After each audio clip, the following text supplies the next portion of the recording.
இந்த காணொளியில் ரொம்ப முக்கியமான ஒரு பிரச்சனை நான் பல நேரங்களில் பல காலங்களில் நான் எதிர்கொள்கிற அல்லது பார்க்கிற கேட்கிற ஒரு கேள்வியாக இருக்குது. புரிதல் குறைபாடு இருக்கிற இந்த மக்கள் எதுவாக இருக்கிறது என்பதை அறியக்கூட முனைப்பு காட்டாத மக்களாக இருக்கிறார்கள்.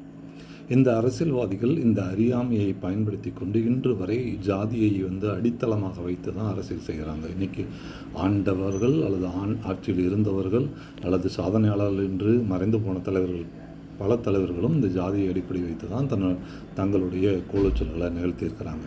சரி, இடஒதுக்கீடு, இது என்னது இடஒதுக்கீடு? பெரும்பான்மையாக இடஒதுக்கீடு என்று இதெல்லாம் பார்ப்பது எஸ்சி எஸ்டி என்கிற பட்டியலின மற்றும் பழங்குடியின மக்களுக்கான இடஒதுக்கீடை பிரதானமாக பார்க்கிறார்கள். ஆனால் ஒட்டுமொத்த இடஒதுக்கீடில் 100% இடஒதுக்கீடில் பட்டியலின பிரிவினருக்காக 18% மட்டும்தான் ஒதுக்கப்படுகிறது. அப்பொழுது 100ல் 18 என்பது எத்தனை சதவீதம் என்பதை நீங்கள் கணக்கிட்டுக் கொள்ளுங்கள். பழங்குடியினருக்கு 1% வழங்கப்பட்டிருக்கிறது. ஆக 20% கழித்து விட்டாலும் மீது 80% பிற ஜாதியினர் பிற இனத்தவர்களுக்காக வழங்கப்பட்டிருக்கிறது. இந்த மீதி இருக்கிற இந்த 80% இடஒதுக்கீட்டின் அடிப்படையில் பிரிக்கப்பட்டிருக்கிறது. பல மாநிலங்களில் பல வகைகளில் பிரிக்கப்பட்டிருக்கிறது. இந்தியாவிலே 69% இடஒதுக்கீடில் இருக்கிறது. அதில் 18 + 1 19% போய்விட்டால் 50% பிற்படுத்தப்பட்ட மற்றும் மிகவும் பிற்படுத்தப்பட்ட மக்களுக்கான இடஒதுக்கீடாக இருக்கிறது. ஆக பெரும்பான்மையான மக்கள் பெரும்பான்மையான ஜாதியினர் இடஒதுக்கீடுக்குள் தான் இருக்கிறார்கள்.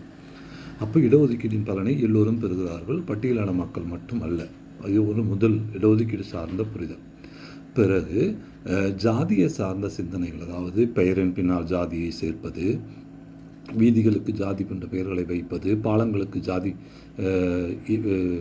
ஜாதி பெயர்களை சூட்டிக்கொள்ளுகிற வளமை அல்லது வாய்ப்பு இல்லாத நேரத்திற்கு முன்பாக இருந்தவர்கள் பெயர்களில் இருந்த ஜாதி பெயர்களை பல இடங்களுக்கு சூட்டுவது, பிறகு குரு பூஜை என்கிற பெயரிலே ஜாதிய கொடிகளை உருவாக்குவது, ஜாதிய சங்கங்களை உருவாக்குவது, ஜாதிய கட்சிகளை உருவாக்குவது என்கிற வகையில் அரசியலை செய்து அதிலே அவர்கள் பலன் கண்டு கொண்டு இருக்கிறார்கள். இதை எல்லாத்தையும் ஊக்குவிக்கிற இந்த அரசுகள் பட்டியலின மக்கள் தங்களுடைய மயான பூமிக்கு செல்வதற்கான பாதையை தர முனைப்பு காட்டுவதில்லை. அதிகாரத்திற்கு வருகிற அல்லது இடஒதுக்கீட்டின் அடிப்படையில் பெறுகிற அரசியல் அதிகாரங்களை அவர்கள் சுவைப்பதற்கு அனுமதிப்பது இல்லை. அதை ஒரு அலங்கார பதவியாக விடுப்பது, பிறகு பல தனித்து செயல்படுகிற பட்டியலின ஊராட்சி மன்ற தலைவர்களை வெட்டி கொள்வது, இப்படியாக தான் இன்று வரை நீடிக்கிறது. இப்பொழுது ஒரு அரசாணை வெளியிட்டிருக்கிறது. தமிழக அரசு வீதிகளில் இருக்கிற ஜாதிய பெயர்களை நீக்குகிறோம் என்று ஒரு அரசாணை வெளியிட்டிருக்கிறது. இதை குறித்து மக்களிடம் கேட்கிற பொழுது மக்கள் என்ன சொல்கிறார்கள் என்று சொன்னால், ஜாதி பெயர்களை எல்லா இடத்திலையும் நிறுத்திவிட வேண்டும், பள்ளிகளில் இருக்கிற ஜாதி சான்றிதழை நீக்கிவிட வேண்டும் என்று. நான் இங்கே பின்னாடி இந்த படத்தினுடைய ஒரு பாலத்தை நான் வைத்திருக்கிறேன். ஒரு இடத்தில் பாதை இல்லை, பாதை அமைக்க முடியவில்லை.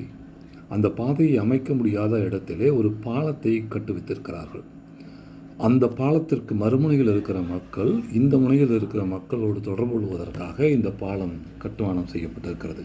இந்த பாலம் கட்டியது இயற்கைக்கு மாறானது அல்லது அந்த இடம் தண்ணீருக்கு சொந்தமானது என்று யாரேனும் ஒரு கூக்குரல் எழுப்பினால் அது எவ்வளவு மடமையினுடைய உச்சமாக இருக்குமோ அதை போன்றுதான் நீங்கள் ஜாதி சான்றிதழை ஒழிக்க வேண்டும் என்று. ஜாதி ஏற்படுத்திய அவலங்களையும் ஜாதி ஏற்படுத்திய கோர முகங்களினுடைய பற்களினுடைய காயங்களினாலும் அதிலிருந்து இந்த மக்களை மீட்பதற்காக ஒரு மருத்துவனிடம் ஒடுக்கப்பட்ட கத்தியை போன்றது தான் ஜாதி சான்றிதழ்.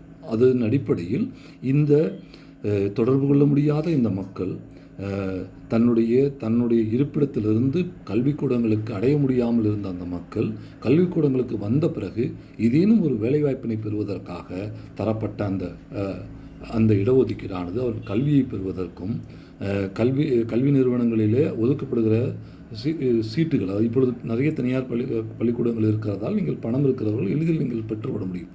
பணமில்லாத ஒருவன் அரசு கல்லூரியை தான் அடைய முடியும். அப்போ அரசு கல்லூரிகளிலே நான் எல்லாம் அரசு கல்லூரிகளிலே மனு செய்த போது விண்ணப்பங்களை விண்ணப்பிக்கிற பொழுது ஒரு பிஎஸ்சி கெமிஸ்ட்ரி என்கிற ஒரு பாடப்பிரிவு இருக்கிறது என்றால் அந்த பிரிவிலே இத்தனை மாணவர்கள் தான் அனுமதிக்கப்படுவார்கள். அத்தனை மாணவர்கள் என்னுடைய மார்க்கின் அடிப்படையில் தான் எனக்கு அங்கே என்னுடைய சீட் என்று சொல்லப்படுகிற என்னுடைய இருக்கை கிடைக்கும். அப்போ என்னுடைய மார்க் மிக குறைவாக இருக்கிற பொழுது நான் அவர்களோடு போட்டி போட முடியாது என்பதற்காக எனக்கு வழங்கப்பட்டிருக்கிற அந்த இடஒதுக்கீடு, அதன் அடிப்படையில் எனக்கு அந்த பிஎஸ்சி கெமிஸ்ட்ரியில் எனக்கு இடம் கிடைத்தது. அதன் அடிப்படையில் நான் அங்கே உள்ள நுழைய முடிகிறது அந்த அரசு கல்லூரியில். அப்படி எனக்கு பணம் இல்லாமல் நான் ஒரு இளநிலை பட்டத்தை பெற முடியும். இதற்காக கொடுக்கப்பட்டது தான் அந்த ஜாதி சான்றிதழும், அந்த ஜாதி சான்றிதழ் அடிப்படையில் வருகிற இடஒதுக்கீடும், அதன் அடிப்படையில் நான் பெற்றுகிற என்னுடைய இடத்தையும், அதன் அடிப்படையில் நான் பெறுகிற என்னுடைய கல்வித் தகுதி உயர்த்தியும், அதன் அடிப்படையில் நான் பெறுகிற வேலைவாய்ப்பின் அடிப்படையில் என்னுடைய சமூகம் அல்லது என்னுடைய சுற்றி இருக்கிற நபர்களுடைய வாழ்வாதார மேம்பாடுக்காக அதை நான் பயன்படுத்த முடியும். அதற்காக தரப்பட்டது தான் ஜாதி சான்றிதழை ஒழிய ஜாதி சான்றிதழ் ஜாதியை உருவாக்கவில்லை, அல்லது ஜாதி சான்றிதழ் ஜாதியினுடைய கோரத்தை காட்டவில்லை. ஜாதி சான்றிதழ் ஜாதி சான்றிதழ் அடிப்படையில் எங்கும் ஆணவ படுகொலைகள் நடத்தப்படவில்லை. ஜாதி சான்றிதழின் அடிப்படையில் எங்கும் ஒரு காவல் நிலையத்தில் ஒரு பட்டியல் இனத்தைச் சேர்ந்தவனுக்கு அநியாயம் இழைக்கப்படவில்லை. ஜாதி சான்றிதழ் அடிப்படையில் ஒரு ஊராட்சி தலைவராக தேர்ந்தெடுக்கப்பட்டவனுக்கு காயங்களும் கொலைகளும் நடக்கப்படவில்லை. ஜாதி சான்றிதழ் வேறானது. ஜாதி சான்றிதழ் இங்கு எந்தவித கொலையையும் செய்யவில்லை. ஜாதி சான்றிதழ் எந்தவித தீங்கியும் இங்கு செய்யவில்லை. ஜாதி சான்றிதழ் என்பது அவனுக்கான நன்மையை கொடுப்பதற்காகவும், நீங்கள் யாரெல்லாம் ஜாதி சான்றிதழை மறுத்து வேண்டாம் என்று சொல்கிறீர்களோ அவர்களெல்லாம் அந்த ஜாதி சான்றிதழின் அடிப்படையில் தான் இங்கே நீங்கள் பல சலுகைகளை பெற்றுக்கொண்டு இருக்கிறீர்கள். பிசி என்கிற ஓபிசி என்கிற அடிப்படையில் பல சலுகைகளை இடஒதுக்கீடுகளை பெற்றுக்கொண்டிருக்கிற நீங்கள் பொதுவெளியில் ஜாதி சான்றிதழை ஒழிக்க வேண்டும் என்று கூக்குரல் இடுகிறீர்கள்.